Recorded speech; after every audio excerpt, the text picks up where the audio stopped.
Having a baby changed my life completely. I'm the youngest in my family, so I was always used to being taken care of. But when I had my son, I knew everything would be different.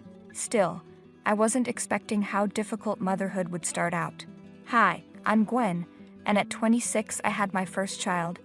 My son, Heath, meant everything to me and my husband, Hugh. From the moment I heard Heath cry in the hospital, I knew I wanted to dedicate my life to him. That's what parents do, right? But things don't always go as planned. This is where Hugh's mom, Trish, comes in. She had recently gotten divorced and came to stay with us. She wasn't in a great mental state and had nowhere else to go. This was her second divorce, first with Hugh's dad, and now her ex-husband, whom she married soon after Hugh was born. When I married Hugh, I found out Trish had just had another child, which was surprising at her age. But her marriage fell apart again, and she lost custody of the child because she wasn't in a good mental state. When we brought Heath home from the hospital, Trish was thrilled. She spent hours just staring at him in awe. While I was glad she was around, I also felt she missed the daughter she wouldn't see grow up.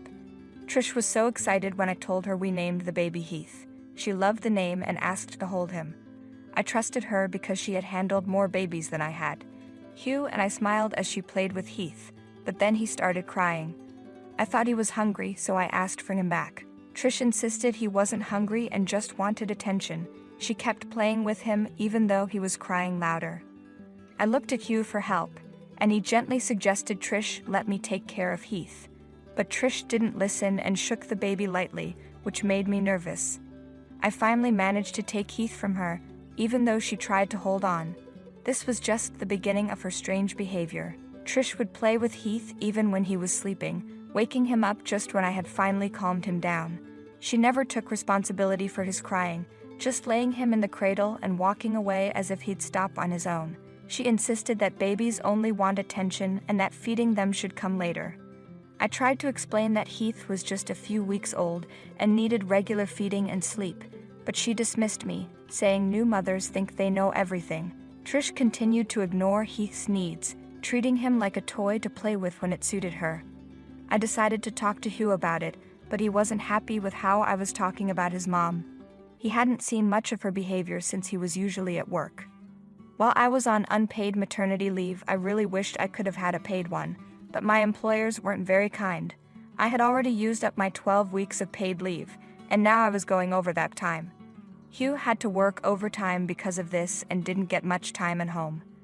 Look, can you please try to get along with my mom?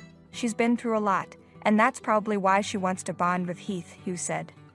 I do get along with your mom as long as she's not acting weird around our baby. Do you know last night I woke up to him crying, and she was just standing over his cradle, staring at him? It was terrifying, I replied. She said she wanted to play with him, but didn't because she knew you wouldn't be okay with it. She was just standing there looking. It was scary, I added. I know she can be a bit strange, but that doesn't mean she'll hurt him. Just be nice and persuasive and she'll soften up. She's easygoing like that, soft-hearted like you. Hugh tried to reassure me. I really don't know about this, I said, worried. Heath was too young for a nanny, and I couldn't take him to work when I went back. I was a barista at a local cafe and I wasn't sure how long I could stay off work. With only Hugh working, we were just making ends meet, and I was concerned about the future.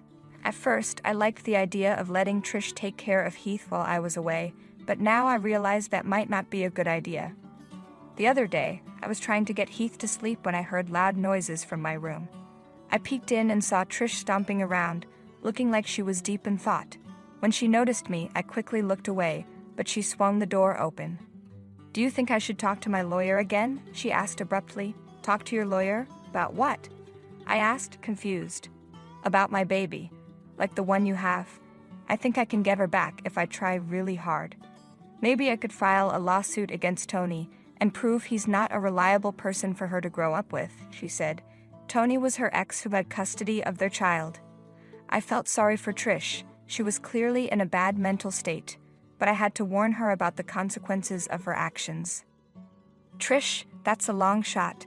Even if you prove Tony can't raise the child, you won't get her back. They'll say both parents are unfit, and she'll go through the foster care system until she turns 18, I explained. But then I can adopt her as soon as she's put up for adoption. You can keep Heath, and I'll get my baby. Everyone will be happy, Trish said. Trish, no offense, but you're starting to sound like you're losing your mind. You need to relax and let go of this. You need help, I said gently. Are you calling me crazy? Me, the mother of your husband? Do you know what I've done to raise him, the sacrifices I've made?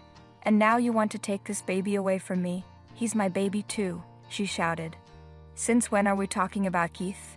If you want your child back, the only way is to be real and legal. Maybe you should get some help and then prove you can have joint custody, I said. Don't lecture me. You're just a barista who caught my son's eye. You're no one, and you won't make a good mom. Not like me anyway, Trish snapped. What's with you? Where are you going with all this? We let you stay in our home because you had nowhere else to go, and this is how you treat me. I'm sorry life hasn't been great for you. But lashing out at me won't help, I said, trying to stay calm. Shut up, shut up. I'm leaving, she screamed, coming dangerously close to me before storming out. I was scared that Trish might hurt me or Heath, but thankfully she didn't. Losing custody of her child had clearly messed with her mind, and things were getting worse. Hugh didn't even listen to me. When I told him what happened, he got mad at me for letting Trish go out on her own when she wasn't thinking straight. He didn't believe me when I told him she was fixated on the whole baby thing.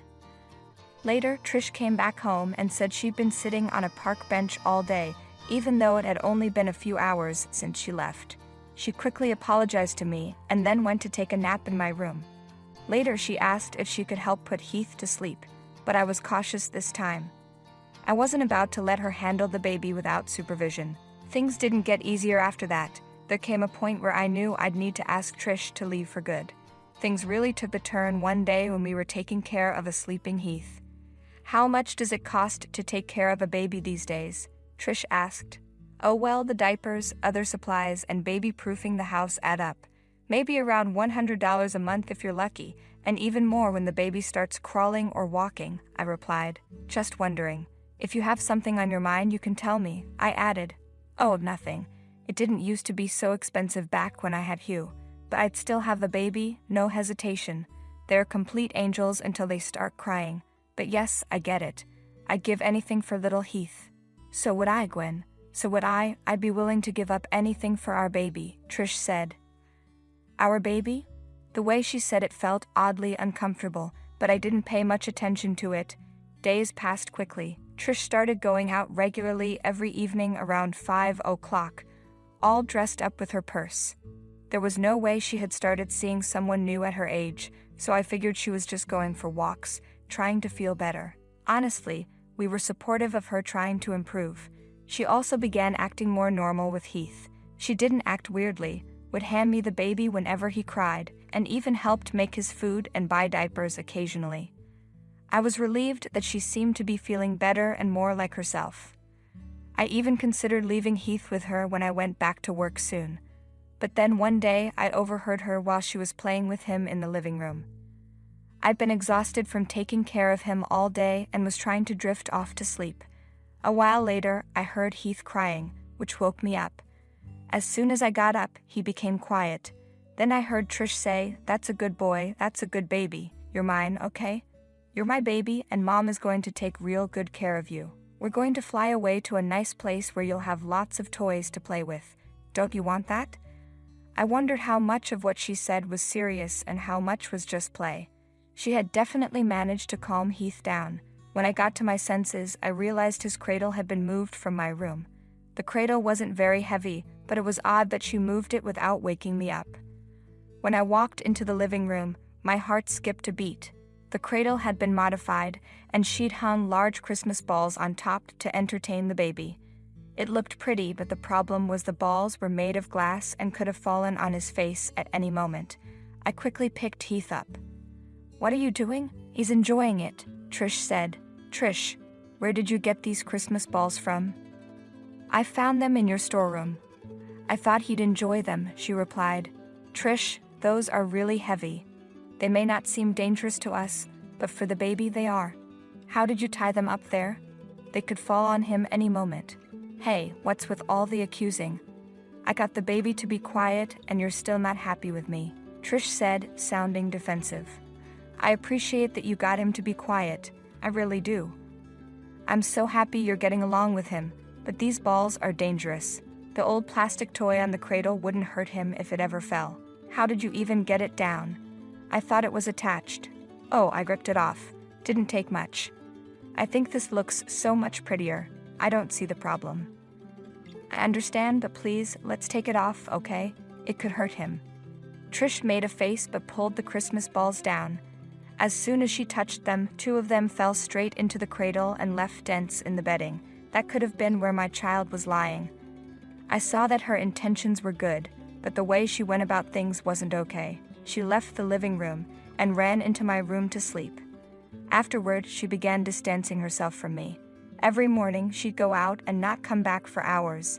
Whenever I asked where she was going, she'd just say, "The post office."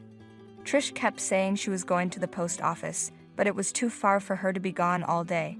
She also started whispering strange things to Heath, and she'd smile at me in a weird way.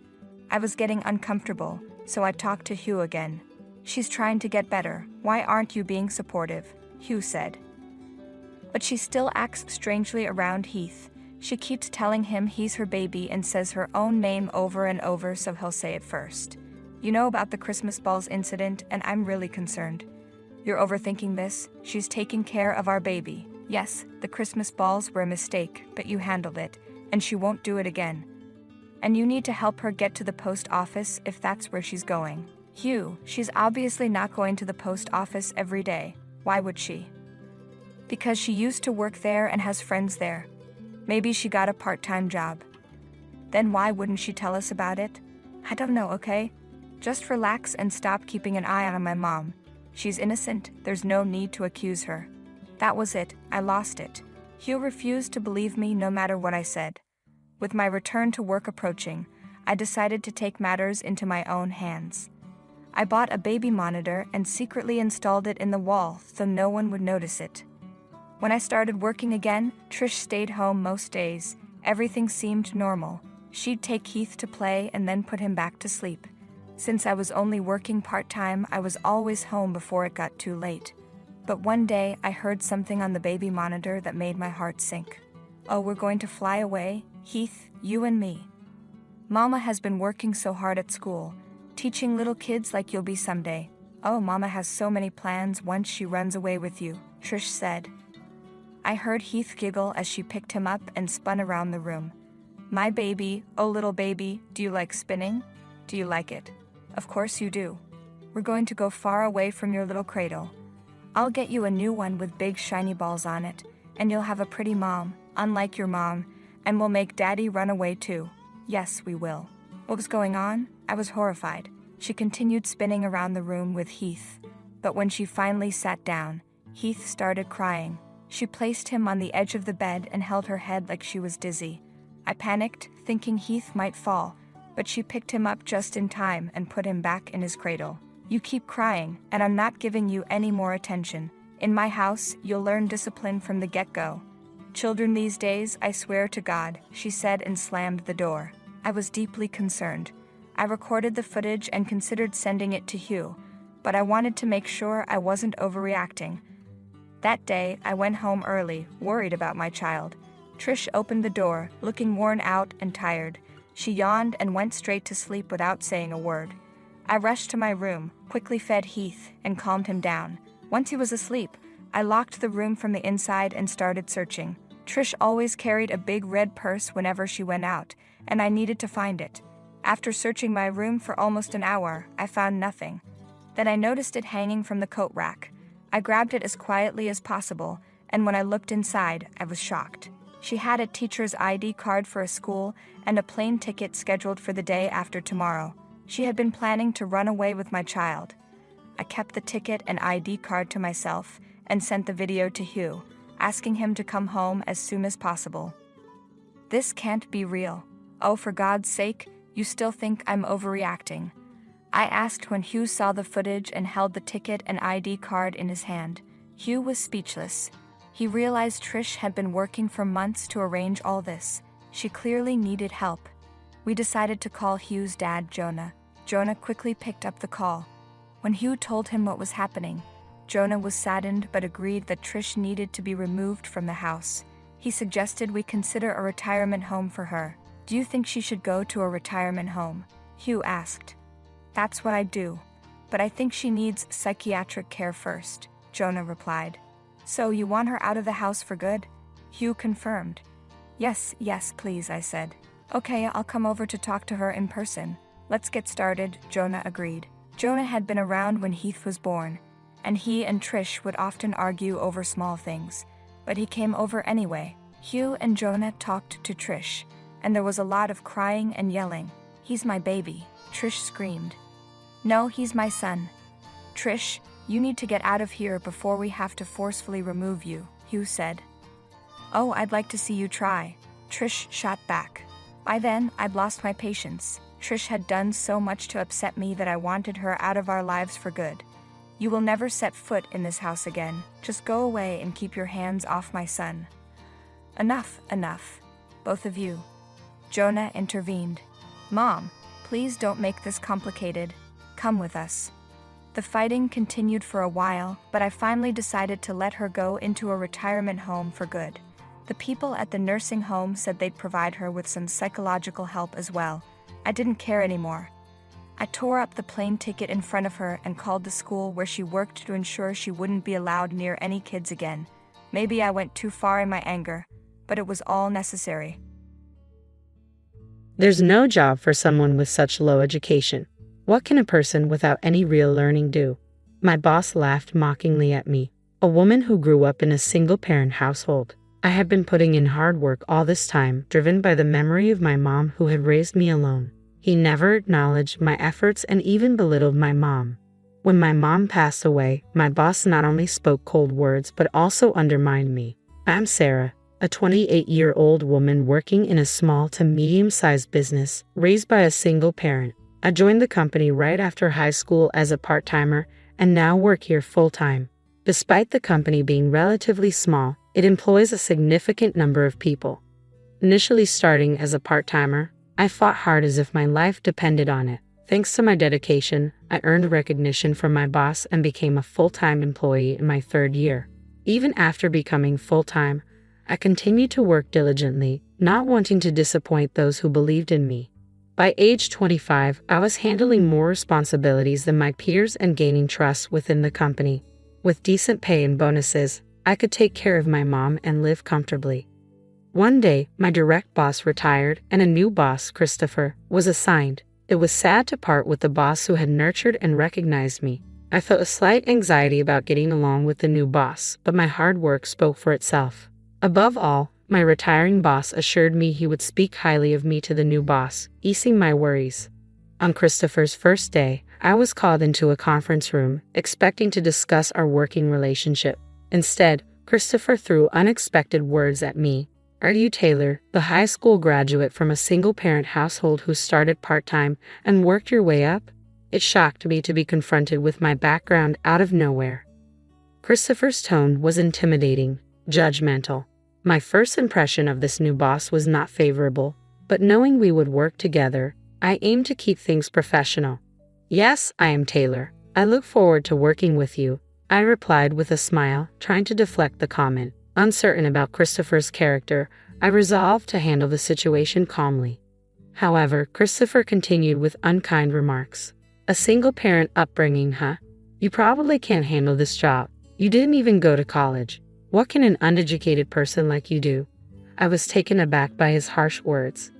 I was stunned. It was true that I came from a single-parent household and had only graduated from high school, but I had consistently performed well in my department. I may not have a higher education, but I've been delivering results in my job, I told Christopher. I have a high school diploma, but I believe my work speaks for itself. I acknowledge my limitations, but I am still achieving good results, I explained to Christopher. I noticed that, however, your previous boss seemed to favor you quite a bit, he said with a crude, lecherous look. Perhaps you used some seductive tactics to get ahead. Christopher's baseless accusations stunned me. That's not true. My previous boss mentored me to help me perform my job better. There was nothing inappropriate, I insisted, feeling insulted by Christopher's insinuations about someone who had supported and guided me. I couldn't comprehend why Christopher would attack me so harshly, but it seemed to be his nature. The prospect of working under such a boss troubled me deeply. Christopher smirked at me, making it clear he didn't hold me in high regard. Despite his disdain, I resolved to prove myself. From what I've heard, this boss believes in meritocracy. I thought, if I could demonstrate my value to him, there would be no grounds for further criticism. Feeling there was no other recourse, I decided to turn Christopher's bias into motivation and redouble my efforts. As I returned to the office from fieldwork, Christopher immediately accosted me with raised voice. "Hey, where have you been?" he barked. "I was out on scheduled fieldwork today," I replied, perplexed by his aggression. Ignoring my explanation, Christopher marched over. "You're incompetent at your job. Just do these menial tasks. Organize these documents," he commanded, thrusting a towering stack of papers into my hands. It wasn't my responsibility, and I was pressed for time, but I couldn't disobey. Reluctantly, I began sorting through the documents under Christopher's satisfied gaze. Perhaps sensing my compliance, he began heaping more administrative duties on me from that day forward. Whenever I attempted to focus on my core responsibilities, Christopher accused me of neglecting tasks or chastised me for minor errors. He even belittled me, saying, "You can't handle this because you're from a single-parent household." Until then, my job satisfaction stemmed from delivering results and earning recognition within the company. I had been managing to support Mom and myself without complaint, but now the stress was overwhelming every single day. Quitting my job would worry Mom, and I couldn't bear that thought. So, despite my desperation, I continued working diligently. Then one day, Mom approached me with a request. Despite my financial support, she didn't intend to depend on me forever. Considering my future marriage prospects, she wanted to contribute and save some money for herself. I couldn't refuse her, so I approached the company. Luckily, they were hiring an office worker at the time, which seemed like a perfect fit, unrelated to my department. Hoping to avoid dealing with my difficult boss, I arranged an interview for Mom, and she was successfully hired. Mom began her new role as an office worker at the same company where I worked. She found joy in the comfortable environment, enjoying her daily routine. However, a week after she started, Christopher called me aside. "Your mom got hired as an office worker," he sneered. "Is that short woman the one who raised you, the uneducated idiot?" Christopher always wore a disdainful expression, mocking not just me but now my mom too. I couldn't fathom how he knew about Mom's employment without my mention. The stress I felt more than doubled. Hearing Mom spoken ill of hurt more than any insult directed at myself. Above all, I worried endlessly about whether Christopher would confront Mom directly. I didn't want Mom to feel distressed, but contrary to my concerns, everything seemed to be going smoothly with her at work. Christopher occasionally made snide remarks, but Mom, a strong woman who raised me single-handedly, seemed unfazed. She brushed off Christopher's comments like a child's insults, laughing them off. Witnessing her resilience relieved me. She appeared unaffected by Christopher's attempts to unsettle her.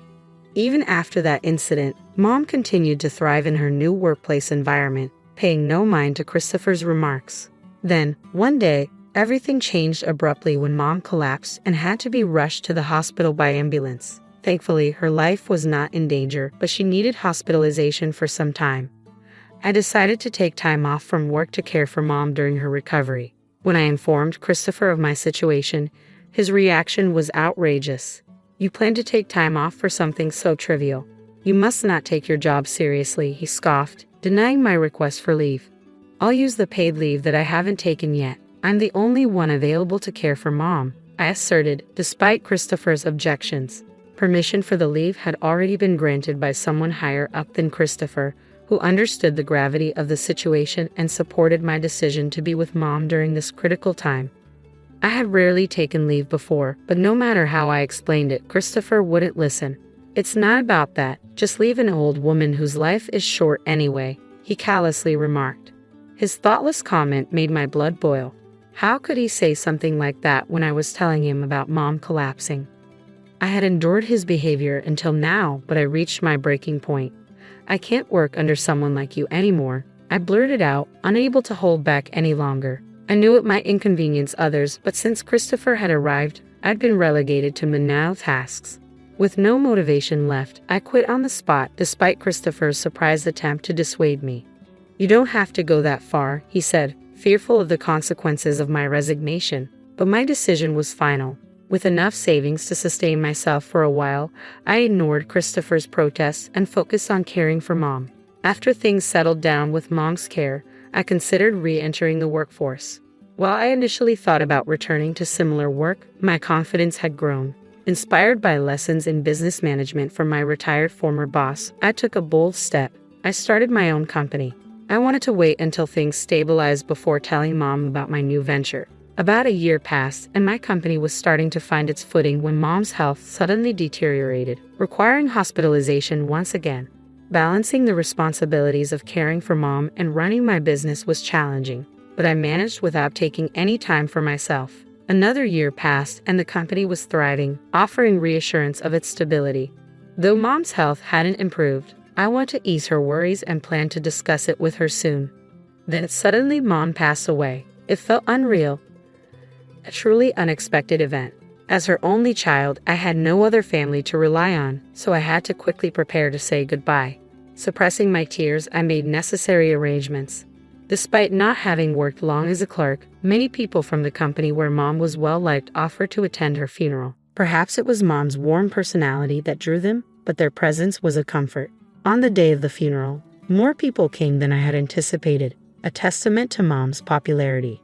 Amid the pain of losing her, I felt pride seeing how many lives Mom had touched. However, as the funeral was concluding, one attendee caught my attention.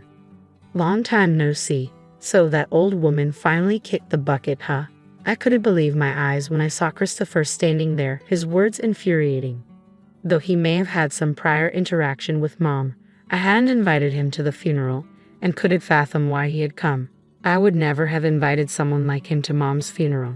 My old boss smirked at my stunned expression, the same disdainful look he wore when belittling our single-parent household. Unpleasant memories flooded back, and I could only glare at Christopher.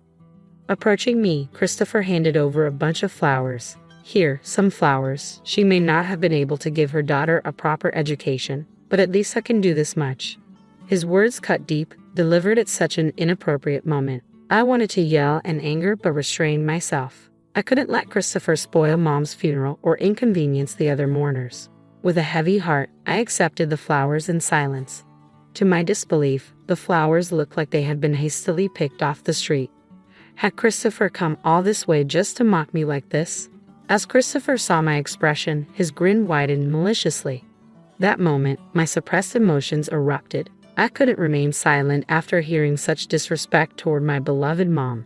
"If this is how you truly feel about me, then I understand. In that case, I'll have to cancel our business deal with your company." Christopher stared blankly, clearly perplexed. "Deal? What are you talking about?" My former boss looked clueless, so I calmly explained the implications of my words. I have been asked by colleagues and seniors in the sales department to sign numerous contracts, though I want to terminate them all. "I need to reconsider our relationship with a company that employs someone like you," I declared firmly. Initially, my former boss didn't take me seriously. However, the next day, he sent a formal notice to Christopher's company. Christopher's face went pale upon receiving it. He clearly hadn't expected that I had started a successful business. Realizing the gravity of the situation, Christopher came to apologize promptly. I'm sorry," he muttered, his apology lacking sincerity. My anger simmered. "Sorry? Do you think that's enough? You insulted my mom while she was alive, gave me only menial tasks, and what about the funeral?" I continued, my voice steady despite the turmoil inside. Christopher appeared speechless while the president accompanying him apologized deeply. "I am so sorry for not intervening," he said, tears welling in his eyes. His genuine remorse touched me deeply, considering how much he had supported me in the past.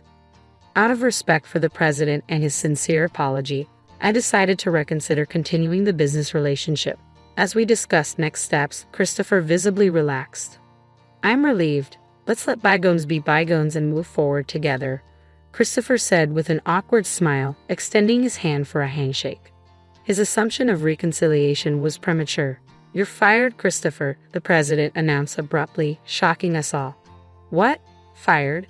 Why?" I apologize and we're continuing the deal, Christopher protested, disbelief written all over his face.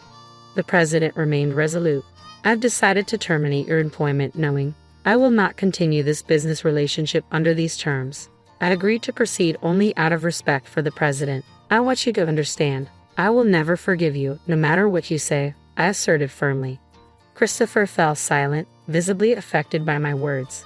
It's the consequence of your own actions, the president interjected dismissively, leaving with a dejected Christopher in tow. The next day, it became apparent that my former boss had indeed been fired from the company. Shortly afterward, I received a resentful call from Christopher, lamenting the loss of his job and the challenges of finding new employment at his age. You've ruined my life. Take responsibility for what's happened, he shouted angrily over the phone. In response, I made an unexpected proposal to the furious Christopher. How about I hire you at my company? I can't offer much in terms of pay, but it seems you're out of options because of me. Upon hearing this, Christopher exploded with emotion and abruptly hung up. The idea of being employed by someone he had ridiculed must have been a deep humiliation for him. I didn't expect him to accept the offer. A month later, however, unable to secure another job, Christopher reached out to me and asked to be hired. It surprised me, but I decided to give him a chance. Now, in a role reversal, it made Christopher experience the same menial tasks and lack of responsibility that I had endured. Why do I have to do these menial tasks? Anyone could do this, he complained bitterly. Ignoring his protests, I kept him on simple tasks, reminding him, if you can't handle these basic duties, you'll be dismissed for incompetence. The boss's orders are absolute. There's no room for defiance. Christopher appeared downtrodden, a stark contrast to his arrogant demeanor in his previous role. Eventually, unable to bear the humiliation, he quit the company. Reflecting on this experience, I realized the irony of Christopher facing what he had inflicted upon me. Treating others as he had treated me led to his downfall, a simple truth he failed to grasp. Meanwhile, my company continues to grow steadily and thrive. I've learned that persistent effort yields results, whereas without it, success remains modest at best. Whether one ends up like Christopher or not ultimately depends on understanding this fundamental lesson. Returning home one day, I was stunned to find my room barren. What's happening here? I exclaimed. Behind me, my sister-in-law's voice cut through the silence, filled with a sense of victory. You, a childless, unproductive woman, are nothing but an obstacle in my path. Leave? Her words dripped with malice as she attempted to usurp my parents' home. The notion was absurd. After all, I was single. I'll unravel your devious plan, I vowed. My name is Catherine, a 40-year-old office worker navigating life's twists and turns. Though I've encountered potential partners, circumstances led me down the path of singlehood. Despite occasional bouts of loneliness, I've made peace with it. Marriage isn't the be-all and end-all. Besides, there's the responsibility of caring for my parents. With my older brother living afar, I took it upon myself to support our aging mother after her father's passing. Now, it's just the two of us, relishing the tranquility of our days together.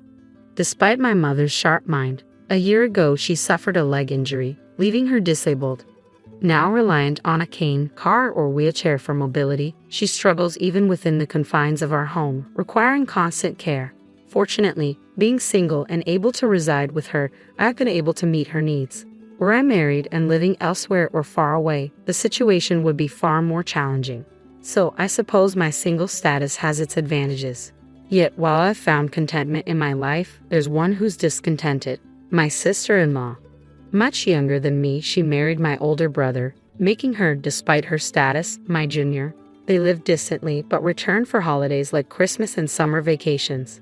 Whenever my brother's family visits, my sister-in-law seems to reserve her harshest words for me. This past Christmas was no exception.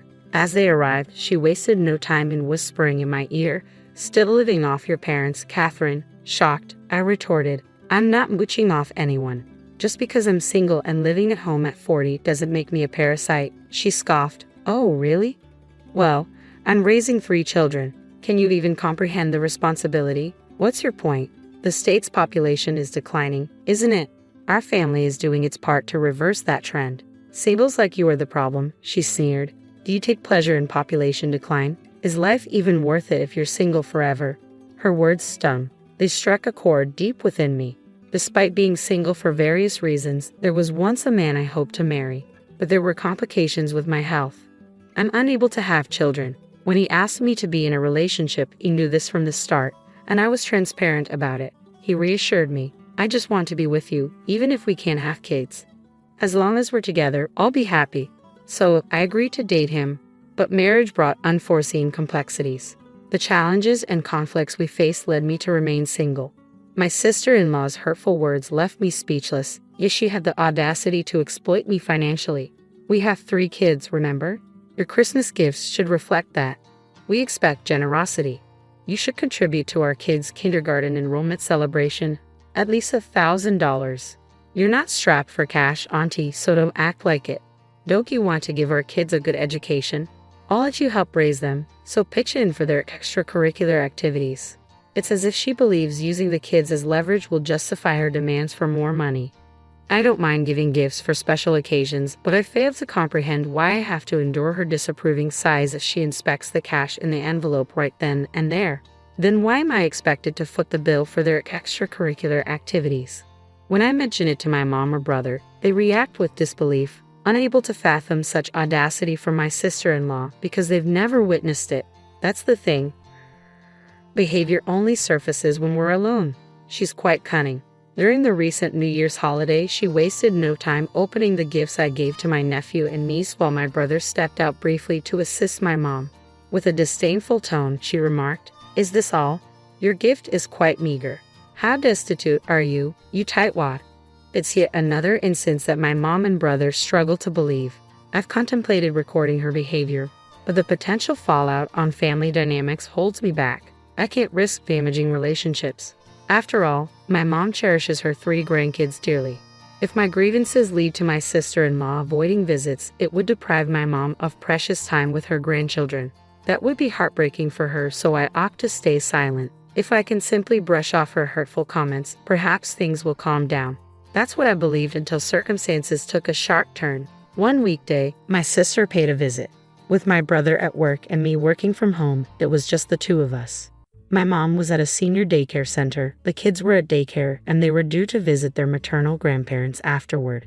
In this rare moment, my sister-in-law came to see me alone.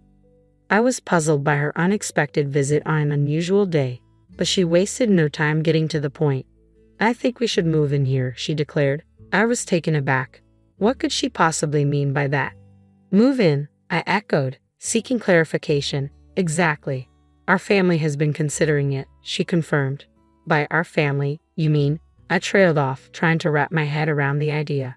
"My husband, our kids, and me," she clarified. "Here, in this house?" I asked, incredulous. "Yes, because I'm pregnant with our 4th child." I couldn't believe it. With 3 kids already, 1 in elementary school, another in kindergarten, and the youngest just starting preschool, they were expecting a 4th. It was impressive, but they currently lived near her parents, who likely provided support as they were doing today.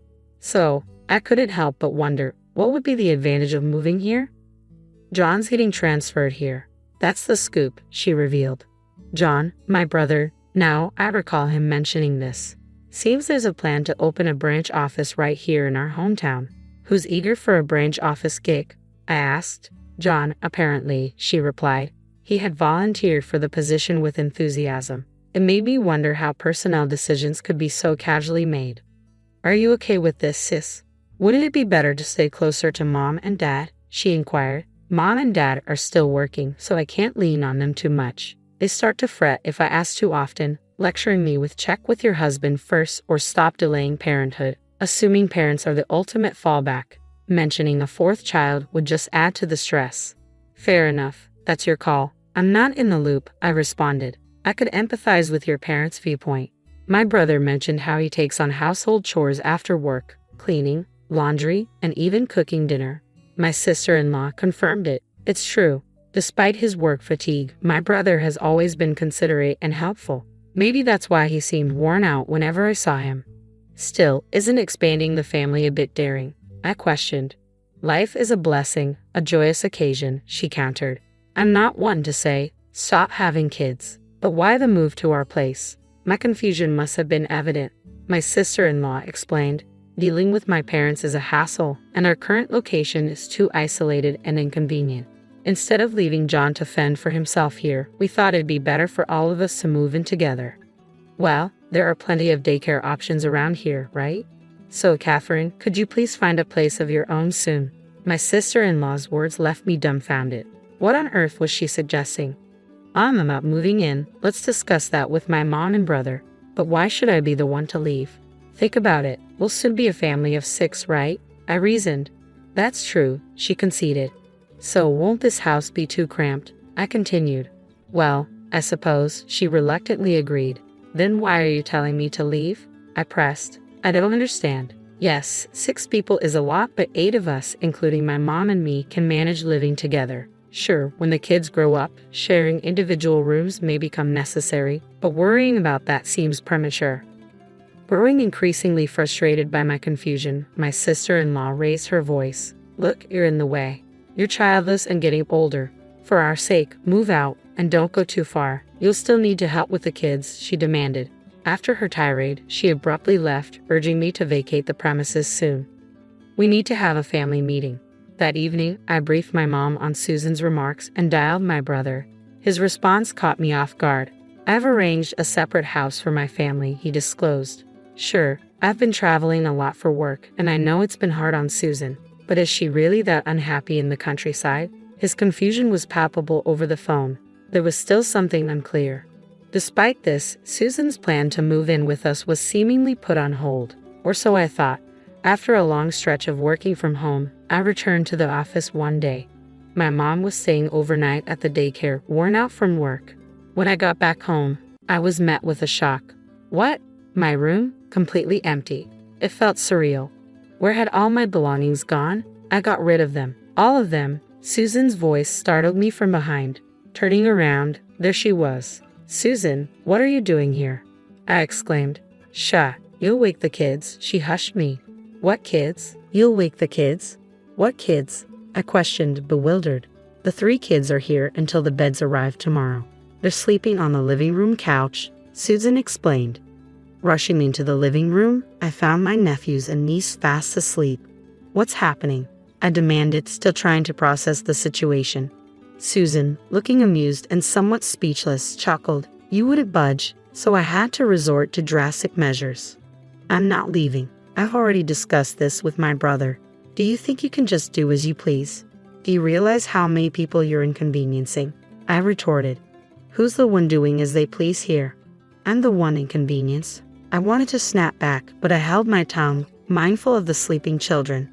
Susan, however, disregarded my restraint and declared loudly, Who cares what your mother or brother says? If you move out and our family moves in, they wouldn't object. That's for sure. What? Where's all my stuff? I exclaimed, bewildered. I had a junk removal service take it all away. Susan replied casually. No way. You got rid of everything, even my photo albums. This is unbelievable, I protested. Come on, if you understand, then leave. Susan insisted. What? Hold on. Let's not argue. I resisted, but she easily overpowered me and ejected me from the house. It was nighttime, and causing a scene wouldn't help. She ignored the doorbell and my calls. With no other option, I spent the night at a budget hotel. The next day, I took a day off from work and hurried home. As I reached for the door, Susan emerged. Oh, Susan, I exclaimed, trying to reach my brother, but to no avail. Let's talk anyway. My husband is on a long business trip abroad, and the time difference makes it hard to reach him. You know I was on my way out, so make sure you take care of my kids. With Susan's abrupt departure leaving me stunned, I had no choice but to look after the 3 children. When my mom returned home that evening, I greeted her with a bitter expression. Mom, isn't this a bit too much? It's certainly excessive to disregard John's input and act so assertively. Leaving the kids behind and going out is unbelievable. If she needed to leave them with someone, her own parents would have been the logical choice. I concurred with my mother. And what are the actual advantages of living here? Plus, she went out all dressed up. There might be a clue in that, I added, pondering. In agreement with my mother's assessment, I promptly enlisted the services of a private investigator. A month later, I found myself in a hurried search for a 1-bedroom apartment as temporary accommodation. Susan had completely redesigned my room in my parents' house, rendering it unrecognizable. John was livid, admonishing her, "You can't just do whatever you want." But she seemed to argue that moving in would be better than their current residence. She also made comments like, "You're often away for work, right?" I thought it'd be nice for the family to stay together, so I tagged along. Raising children is truly challenging. It's only natural to live close to family and seek their assistance, he reasoned. When he mentioned that my mother required care, Susan retorted, "Catherine does, doesn't she? She's always at home. She must have plenty of free time." "I'm not just sitting around. I'm actually working from home." I defended myself, but Susan remained resolute about not allowing me back into the house. "You can't think you'll get away with this forever. We need to talk," I asserted, lacking support from my brother, prompting a family meeting. "Why the sudden urgency? I'm pregnant. Let's make this quick, okay?" Susan grumbled, though her belly showed no visible signs yet. Disregarding her complaint, the four of us, my brother, Mom, Susan, and I, gathered in the living room. "By the way, we've left the kids at a weekend daycare. Susan, first off, please apologize for disposing of my belongings without my consent," I requested. But Susan scoffed at my words. "It's your own fault for not leaving sooner." Without hesitation, she added, "People like you, who can't even have kids, should just live in a rundown apartment." "Yes, it's true I can't have kids, but I was living here for Mom's sake," I countered. "But your mother-in-law would enjoy living with her grandkids more than with you," Susan asserted, glancing at my mom. Mom replied diplomatically, "Living with my grandkids would certainly bring me joy." However, Susan cut her off with a triumphant smirk. "See, it's more meaningful for us to live together than with an unproductive person like you." Ignoring Susan's taunt, Mom continued, "If they were my real grandchildren." "Ha!" Susan was bewildered, not grasping my mom's implication. Suddenly, my brother produced a large envelope. "What's this?" I asked. "The findings of your affair investigation," my brother revealed calmly. "Ha!" Susan looked surprised, staring at my brother, who continued unfazed. "You didn't think we'd find out, did you?" "What are you talking about? I never cheated on you," Susan protested. "Really? So these pictures are all fake, then?" my brother retorted, spreading several photos on the table. Among them, "Wait, no," Susan exclaimed, recognizing herself in compromising situations with another man. "I found it odd when you insisted we move away from our parents who were helping with the kids to live here. Sure, the city offers more convenience, but you're not even utilizing childcare services and are relying on Catherine for childcare, aren't you?" "Well, I need a break too. Why not use childcare services like today? It's a waste of money." "Do you think I haven't given you enough money? I'm saving up for our future," you defended. "What's the point when our bank account is empty?" John interjected, presenting the bank book, which indeed showed a balance of 0. "Hey, why are you brushing this off? It's our family's money. I have every right to check. So where's the savings for our future?" Well, it's in a different account," you stammered. "Oh, really? Let's see that bank book then." "I don't have it with me." "Where is it?" John pressed further. Well, Susan hesitated, her lies becoming increasingly apparent. Despite the moderate temperature, sweat formed on her forehead. "Maybe it's in the attic," she finally mumbled. John slammed his hand on the table.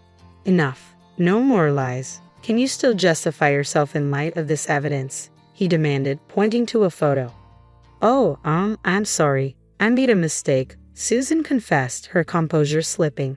"You've been having an affair with this man since we got married, haven't you?" John accused. "The guy confessed to me," Susan protested. "What? Why were you talking to him? He has a family too." "He only confessed to me under the condition that I wouldn't tell his wife," John exclaimed. "What? He betrayed me," Susan exclaimed in disbelief. "The one who betrayed us is you." Susan seemed flustered under John's intense glare. Eventually, she regained her composure, the sweat dissipating. "Well, I regret the affair. It won't happen again, I promise. But I think it's best not to divorce. It's not good for the kids to be without their mother, and besides, I'm carrying a new life. You wouldn't want to be separated from your own child, would you?" Turning to me, Susan continued, "You can't expect grandchildren from a childless daughter. And if I take the kids and leave after the divorce, you'll never see your grandkids again. Is that what you want, mother-in-law?" She laughed triumphantly at our silence. See? Exactly. Useless old woman, just a nuisance. It's only natural for her to leave. Susan stomped around, visibly agitated. Then, unexpectedly, my mother spoke up calmly. Well, you who are completely unproductive to me should also leave with your child. Huh? Susan's smile faltered as she looked at my mother in confusion. John then handed her a document. What's this? She asked, puzzled. Huh? DNA test results. Negative. Susan exclaimed in disbelief. What is this? She demanded. It's the result of a DNA test between me and the kids. When did you? John began. That's none of your business. Anyway, the results speak for themselves. None of them are mine. And here are the results confirming your affair, meaning they are indeed your kids. John interrupted, handing her the document. What? Huh? My kids aren't mine. Susan gasped. Meaning they're not my mother's grandchildren. They're complete strangers. I added, stunned by the revelation. No, it can't be true. You're lying. You knew about this, didn't you? You orchestrated this. Susan accused, her voice rising in panic. I didn't. That's what the other guy said. John protested. You told him it's sad that our children can't live together as a family. I interjected, shocked by the revelation. Susan looked as though she might faint any moment, her face drained of color. Then my mom delivered the final blow. So, you're a burden because you can't bear my son's children. Please pack up and leave with the kids and hurry. What? Are you going to throw us out onto the street? These young kids, you monster. Susan cried out, attempting to garner sympathy. The real monster is you. Another voice boomed through the room, causing Susan to whirl around, eyes wide with shock. Dad, why are you here? And Mom too. Standing before us were Susan's actual parents. They've agreed to take all the children once I explain the situation, my dad explained. You foolish daughter. Can there be anything more shameful for a parent to hear? Susan's father's stern words caused her face to pale even further as she sobbed. John, Catherine, I apologize deeply for my daughter's foolishness. We will make sure she faces the consequences. Susan's mother added. Consequences? Hold on, I can't afford that.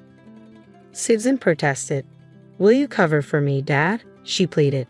No way. I'll lend you the money, but you're paying me back even if it takes you a lifetime, her father declared sternly. With that, her father whisked Susan, who was on the verge of tears, away without waiting for a response. Her mother, repeatedly bowing deeply in apology, left a lasting impression. Despite being good parents, they had raised such a daughter. Raising kids is tough, huh? I remarked lightheartedly. Later on, my brother John smoothly went through with the divorce. Her parents cleared the alimony and her expenses from the affair in one go. The kids went back to their grandparents' home. They've been there before, so they're adjusting fine without any confusion. They didn't do anything wrong, John, who had always believed they were his biological children, said with a hint of sadness. It's hard to accept that they're suddenly not yours. I hope John's wounds heal one day, I mused. 3 years later, John found a great partner and had a child of his own. But that's another story. As for Susan, she had her 4th child, and when she tested for paternity, it confirmed it wasn't John's. Under strict supervision from her parents, she worked tirelessly, but she continued her affair. Eventually, her infidelity was exposed to her lover's wife, leading to a major confrontation. After the intense altercation, Susan faced more alimony payments, and it appeared she was ejected from her parents' home. Her whereabouts remained a mystery thereafter. As for me, I continued to lead a tranquil life, caring for my mother as always. Remarkably, all the belongings she disposed of were swiftly recovered by contacting the waste disposal company on the same day. On one such serene day, a familiar face greeted me unexpectedly. It had been quite some time. Before me stood the man I had once envisioned marrying. I couldn't forget about you, and I've remained single all this time. Even my parents have relented, albeit for a somewhat selfish reason. With my brother now married and having a child, they've told me I'm free to pursue marriage as I please, he confessed, a gentle smile adorning his face. Caught off guard, he presented me with a ring. It may be belated, but I can't imagine being with anyone else. I want to support you in caring for your mother. So will you marry me? Overwhelmed, tears welled up in my eyes. Without hesitation, I embraced him tightly, his tender smile